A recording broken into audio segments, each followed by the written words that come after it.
নিতে পারবে। আমরা রেখে দিলাম বলে এটা খাওয়ার নেই।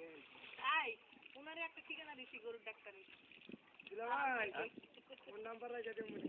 আচ্ছা আমরা কিন্তু ঈদের 2 মাস আগে অনেক বড় গরু আনি মানে বাজারের ছাড়া আনি মানে 2 মাস আগে থাকে ঈদের সময় কুরবানি হারে বেশি তখন এটা জবাই করে মাংসগুলো খাবো সব কিছু মাথায় নাই। মাইন চুমু দাও, মনন চুমু দাও। আমরা কি এই ঘাটের উপরে যাবো? মাকে চুমু দাও। ওই লোক গাড়ি খাওয়া করতে পারবো। হ্যাঁ চলাম ভাই, মাইন মনন এই তো হচ্ছে চুমু দাও, মনন দাও, হচ্ছে বাবাকে দাও। হচ্ছে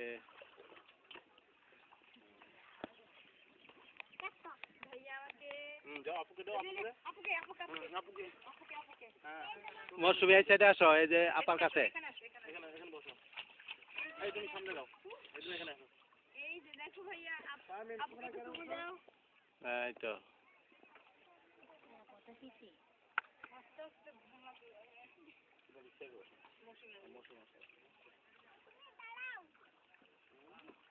আমাদের মাঝিটা ভালোই হয়েছে, কাঁচা পাকা দাড়ি আর হিস্টোরি কুবের মাঝি। আর সেভ করতে মনে নাই, বেড়াইতে যাইলে তো সেভ করে যেতে হবে। কুবের মাঝি বাসায় গিয়ে 2 জনে সেভ করবো না, 3 জনেই মাঝি করবেন না? নদীর মাঝি।